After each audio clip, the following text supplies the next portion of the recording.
Blessed morning to everybody, especially to our teacher for today. So our subject, the contemporary world.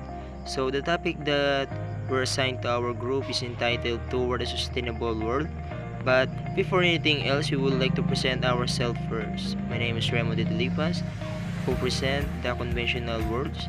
Secondly, who present is Angel Ziposes about barbarization. And the third who present is Angel Cantan for great transition. Now, what does speak in your mind about toward a sustainable world? For me, toward a sustainable world, we need a good governance and united citizens who protect and sustain our world and our future. What is conventional? From Merriam-Webster, used and accepted by most people, usual o traditional. Ito raw po ay ginagamit at tinatanggap ng karaniwan ng mga tao, karaniwan o traditional. Conventional worlds are governed by today's dominant forces of globalization, economic interdependence, defense, dominant bodies spread, and developing regions gradually converge toward rich country father of production and consumption.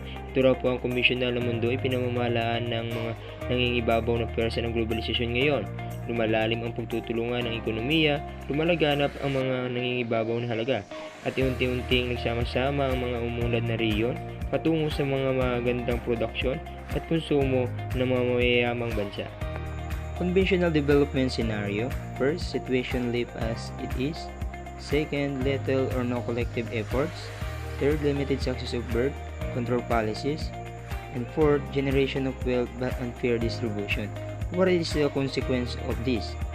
First is the growth of inequalities and environmental degradation. And secondly, potential instability and environmental collapse. Possible na ito yung magiging consequence nito kasi nga kapag hindi na lilimitahan yung pagdami ng population, isa rin sa nagbibigay ng makakasira sa ating kapaligiran. At kapag walang collective efforts na nangyayari, magiging talagang down ang isang society. At kapag walang good governance na humahawak dito, ay lalo pang lulugmok ang mahihirap at ang mga mayayaman ay lalong papayaman kasi gagawin alipin lamang nito ang mga mahihirap. Conventional words. Now we're here in the balanced growth. First, legislation and policies intervention. They have to strengthen management system and ensure widespread use of better technology. So palakasin natin ang sistema ng pamamahala at titiyakin ang malawakang paggamit ng mas mahusay na teknolohiya. Now, provide greater social equity and environment protection, same pattern of production and consumption, notion of global governance. So, magbigay ng higit na pagkakapantay-pantay sa lipunan at protection sa kapaligiran, parehong mga pattern ng production at pagkonsumo, mga ideya at pandaigdigang pamamahala. So, ano nga ba magiging consequence nito? Rise of demographic growth and environmental damage. And socialism. So when we say socialism, is a way of organizing a society in which major industry are owned and controlled by the government. Good morning everyone. Our topic is toward a sustainable world. Anyway, I discuss is about barbarization. So, barbarization is an act that makes people primitive and uncivilized. Breakdown of barbarization. Neo-Malthusian perspective, case of destructive anarchy, governmental and social failures, Mad Max scenario. So, Neo-Malthusians believe that population control through the use of contraception is essential for the survival of the Earth human population. Governmental social failures is eliminates long-range problems and possibilities at global, regional, national, and local levels. Mad Max scenario is about take place in a world without water. So consequences naman is environmental and social deterioration, scarcity, violence, and massive migration, unchecked population growth, economic collapse, drastic fall in global population levels, loss of institution productive capacity and technology. So ibig sabihin nito ay yung pagsisira ng kapaligiran o lipunan, kakapusan ng mga tao at mga nararanasan tulad ng karahasan at malawakang migrasyon. lalo na hindi mapigilan ng paglaki ng populasyon. So, ito yung mararanasan din yung pagbagsak ng ekonomiya o pagtinding pagbaba ng pandaigdigang antas ng populasyon, pagkawala ng produktibong kapasidad at institusyon. So, ang next ay 2030 breakdown scenario. Ito dito naman yung pinapakita yung pagbabago mula sa henerasyon ngayon hanggang sa susunod pang henerasyon. Makikita sa larawan ang pagtaas ng population at maraming tao nagugutom. Dumadami rin ang opportunity ng mga tao na magtrabaho kasabay nito ang pagpapatayo ng mga gusaling infrastruktura na nakakasira sa kalikasan.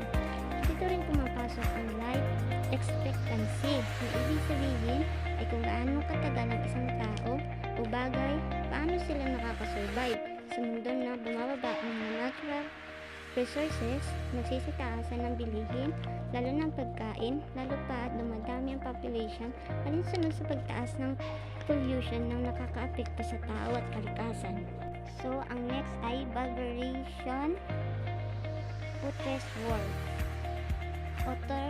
Authoritarian solution, conflicts between rich and the poor. So, authoritarian solution is the systemic global crisis depends powerful international forces are able to impose order in the form of an new global protection target must shift power from polluting industries, the indigenous people and local communities. Ang conflict between the rich and the poor naman, dito yung nakikita yung difference ng pagkakaiba ng mayaman tulad na lang sa pagkukumpara sa income. So, a majority of the elite and privileged tribes protect their way of life by forcibly imposing limits and social controls on the impoverished majority, seizing control of critical natural resources of inclusive use, restricting access to information and technology. Consequences is unchecked demographic growth, social stratification, stability of food system may push the world into breakdown situations. So, human humans and the environment takes two major forms: consumption of resources such as land, food, water, and soil, fuels, and mineral waste products as a result of consumption, such as air and water pollutant, toxic materials, and greenhouse gases. So, dun lang po nagtatapos ang aking discussion. Everyone, my name is Angeline B. Catan and I will discuss the Great Transitions.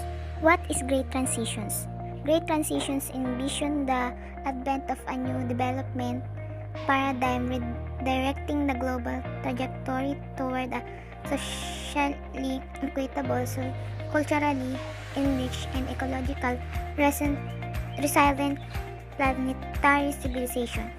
This possibility rests on the ascent of a constellation of values: human solidarity, quality of life, and ecological sensibility to moderate the conventional tide of individualism, consumerism, and domination of nature. Great Transition would be alive with peaceful political contestation, cultural expression, and scientific exploration. May dalawang variant ang Great Transition. Ito ay ang eco-communalism at ang New Sustainability Paradigm. What is eco-communalism? Eco-communalism is centered upon the belief that many self-sufficient local economies connected to one another will be greater benefit to society as a whole than a centralized capitalistic one. May dalawang uri ng eco-communalism. Ito ay ang deep green of utopian vision at strong collective efforts towards small scale. The deep green utopian vision play important role in stimulation, hope, and giving people a positive sense of direction. Utopia confronts reality not with a measured assessment of possibilities of change, but with the demand for change. It refuses to accept current definitions of the possible because it knows this to be a part of the reality it seeks to change. So next is strong collective efforts towards small scale. Ang strong collective efforts towards small scale ay nagsasama-samang pagsikaping palakasin ang maliliit na sukat ng ating ekonomiya. Sa tulong nito, lalo pang mas bubuti at maunlad ang ating ekonomiya. Ang green vision ng eco-communism ay ang bioregionalism, localism, face-to-face democracy, small technology, and economic autarky. May iba't ibang consequence ang eco-communism. Ito ay population and economic scales diminish, which means pagbaba ng populasyon at antas ng ating ekonomiya. Kasunod naman ay ang where is it?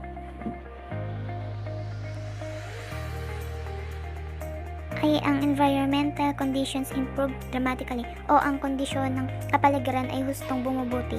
Ang last naman ay ang socialism o ang communism o tumutukoy sa malawak na sistema ng ating ekonomiyang panlipunan. Next ay New Sustainability Paradigm. What is Sustainability Paradigm?